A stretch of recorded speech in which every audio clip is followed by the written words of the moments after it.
Ai, Rodrigo, esses eventos para jovens não levam os jovens para lugar nenhum, porque são eventos vazios, porque não abrem a Bíblia, porque não estudam Espírito e Profecia, porque deveriam apresentar a doutrina das 2.300 tardes e manhãs no Campuri ou no evento de jovens, porque a igreja gasta muito dinheiro com esses eventos e os jovens continuam saindo da igreja. Gente, eu estou cansado de ouvir, para mim isso se chama ladainha. Eu estou cansado de ouvir gente opinando sobre eventos para jovens, né, ou para desbravadores e aventureiros, mas principalmente para jovens, baseado em opiniões que saem de vozes da sua própria cabeça, sabe? Sem nenhuma coisa concreta para fazer afirmações tão pesadas e absurdas como essa.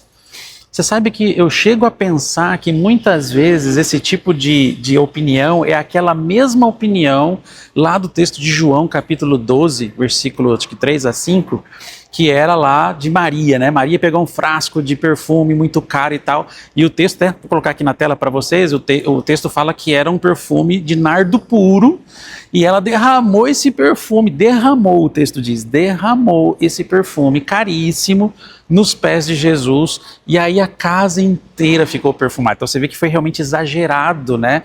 Ela derramou esse perfume nos pés dele, e aí nosso amigo Judas Iscariotes, ele chega e fala assim, mas esse perfume, Senhor, vale mais de 300 moedas de prata. Por que não foi vendido e o dinheiro foi dado aos pobres? Você percebe que na história do cristianismo sempre tem gente que não entende que cada coisa tem o seu papel, cada momento tem o seu lugar, e que é isso.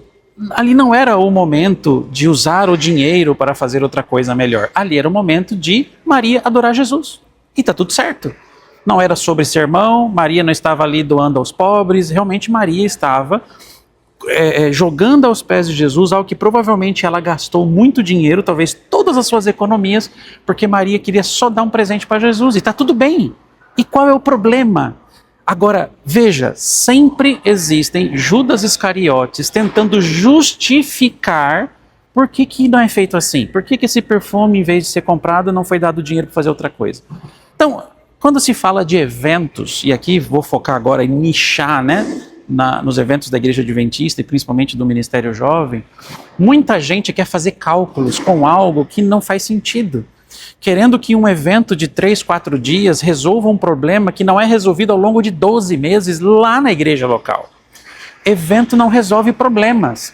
Evento não tem sequer a capacidade de treinar uma pessoa num final de semana. Veja, eu participo o ano inteiro de treinamentos, de capacitações das associações na América do Sul e também na América do Norte. Eu sei, Rodrigo, que faço os treinamentos, por exemplo, de SGC, de SJ, eu sei que as minhas palestras ali são um vislumbre, é um aperitivo, porque o ser humano é incapaz de, em 3 dias, absorver muito conteúdo. Na verdade, depois de 2 palestras, a pessoa sentada ali assistindo, ela já não absorve mais nada. Então é óbvio que em 3 dias a gente não pode acreditar que uma vida pode ser transformada, que um conteúdo pode ser ensinado, ou que algo pode ser absorvido com qualidade. É simples assim. Então, onde que o conteúdo de fato é ensinado? Onde um jovem realmente é salvo? Onde de fato ele vive uma vida relevante? Eu digo para você, na igreja local. É simples assim. Quem salva, quem edifica, quem treina, quem instrui, quem mentoreia é a igreja local. Eventos, gente, quer que eu te fale bem a verdade? Evento é celebração e nada mais. É celebração. Se você quer que um jovem seja instruído, você não vai fazer um Campuri de jovens, ou um Maranata Brasil, um Maranata São Paulo, um Fortes, um Together, ou sei lá, um Atos, você não vai. A instrução de um jovem não se faz em um final de semana, se faz toda semana numa igreja local, através do Maranata Class, através do Maranata Academy, através do pequeno grupo jovem, é ali que a instrução acontece. Em um evento, adivinha, nós estamos ali para celebrar, nós estamos ali para nos alegrar, é ali que o jovem vai encontrar novos amigos, é ali que o jovem, inclusive, vai encontrar a sua futura esposa ou seu futuro marido, é ali que ele vai ter uma dimensão do tamanho da sua igreja, da igreja que ele frequenta. Eu quero que você se coloque no lugar daquele jovem valente, fiel, que tem sido membro de uma igreja pequena, de, 20, 30 pessoas, e que ele é, de repente, o único jovem, ou ele mais 3, 4 jovens, são os únicos jovens de uma comunidade de 30 pessoas. Você já imaginou como é difícil para ele, na fase mais difícil da sua existência, não ter uma comunidade com muitos jovens? Então, um evento, normalmente, ele acaba tendo um efeito de motivação, de inspiração, para que esse jovem entenda que a realidade que ele vive é apenas uma fagulha, é apenas uma pontinha de um imenso iceberg existente em todo o planeta. É muitas vezes a única chance que um jovem tem de escutar um pastor diferente, de escutar um cantor que ele só assiste pela TV Novo Tempo. É a única chance que ele muitas vezes tem de entender que a igreja dele tem projetos missionários ao redor do mundo.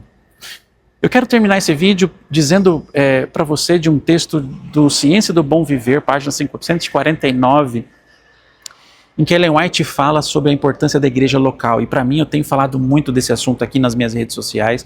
Para mim, a igreja local é o maior produto de uma igreja, se não o único. Uma igreja, uma religião, seu produto não é seu prédio. Os produtos de uma igreja, ou o produto de uma igreja não é o pastor dela. O produto de uma igreja não é a rádio e TV. Um produto de uma igreja não são os seus projetos sociais. O maior produto de uma igreja chama-se igreja local. Esse é o produto. E Ellen White, que é uma das fundadoras do Adventismo, ela tinha isso muito claro na cabeça dela. De que se algo precisava acontecer a partir da igreja local. E se um problema precisa ser resolvido, ele precisa ser resolvido a partir da igreja local. Olha esse texto de Ciência do Bom Viver, página 149, em que ela diz assim, necessita ser quebrada a monotonia de nosso serviço para Deus. Aqui ela já começa dizendo o seguinte, olha, lá na igreja local, vocês não podem achar que a vida, essa liturgia, essa rotina semanal de vocês tem que ser monótona, ela tem que ser quebrada o tempo todo com novidades, porque o ser humano necessita disso para ter vida, para continuar motivado, para continuar conectado. Então ela já começa com uma pancada, dizendo, olha, necessita ser quebrada a monotonia do nosso serviço para Deus. A gente tem que fazer coisas diferentes, a gente tem que promover coisas diferentes. Só que ela está falando da igreja local. Olha o que ela diz aqui, todo membro de igreja deve empenhar-se em algum ramo de atividade para o mestre. Então, em uma igreja, na perspectiva dela, todos têm uma função. E aqui eu deixo um recado para você que é líder da igreja. Deem espaço para o jovem na liderança da sua comunidade, da sua igreja local. Porque quanto mais jovens envolvidos, adivinha, mais acolhedora será a igreja. Porque jovem, por natureza, é acolhedor, ele é comunitário, ele é um ser social. Então, Ellen White deixa isso muito claro, todo membro da igreja tem que se empenhar em algum ramo de atividade. E ela continua, alguns não podem fazer tanto como outros. Claro, níveis de conhecimentos diferentes, tempo de igreja diferente, ok. Mas cada um deve efetuar o máximo para repelir a onda de doenças e aflições que está avassalando o mundo. Percebe? A igreja está aqui para curar o mundo, não é para curar os de dentro. Sal só tem efeito quando ele está fora do saleiro. Percebe? Então a igreja tem um papel importante que é a cura de um mundo doente. Agora, todos se envolvem de alguma forma, de algum jeito, através dos seus dons. E ela continua, muitos teriam boa vontade de trabalhar se lhes ensinassem a começar. Aqui eu vejo e eu visualizo o jovem na minha cabeça. De novo, muitos teriam boa vontade de trabalhar se lhes ensinassem a começar. E ela termina dizendo, necessitam ser instruídos e animados. Então veja, é na igreja local que as coisas acontecem. Então não projete nos eventos aquilo que ele não é capaz de fazer. Agora, é claro, a minha concepção de evento qual é? Bom, eu entendo que evento serve primeiro, de fato, para entender e para promover e para valorizar esse jovem. É um investimento nele, é como se ao final de um ano de estudo ele tivesse férias e nessas férias ele fosse para uma praia maravilhosa do Caribe. O Congresso Jovem, o evento jovem muitas vezes é esse alívio, esse alento. O jovem está ali celebrando algo que ele já fez. Ele não vai para o congresso jovem para começar a fazer, mas porque ele já fez, ele está ali para celebrar. Outra coisa importante, e aí realmente é uma dica pessoal, uma visão minha que eu tenho, e aí para você que é líder de jovens. Para mim, todo evento de jovens, ele precisa ter um princípio que nos desbravadores e nos aventureiros isso é formidável. Eventos precisam sempre fortalecer a igreja local. Por que Campuri eu realmente sou fã e defendo muito a ideia do Campuri? Porque Campuri é a celebração do que o clube já fez e valoriza a igreja local, porque a partir do diretor é que as coisas precisam acontecer para que as pessoas participem do Campuri. Então por isso que o Campuri realmente é uma bênção para o MDA, porque é a celebração do que já foi feito, mas acima de tudo é a valorização da liderança da igreja local, do diretor e de toda a sua diretoria. Então se há uma coisa que de repente a gente pode fazer nos nossos eventos JA, de Ministério Jovem, talvez seja aí.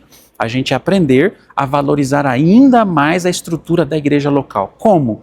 Fazendo com que os jovens se conectem primeiro entre si, que os jovens se organizem primeiro em suas igrejas e comunidades locais, para que então possam participar dos nossos eventos JA como comunidade, e não apenas como um bando de passarinhos solitários participando sozinhos. Então, é isso. Espero que esse vídeo ajude você a entender um pouco mais o propósito, tanto da igreja local, como os dos eventos da Igreja Adventista.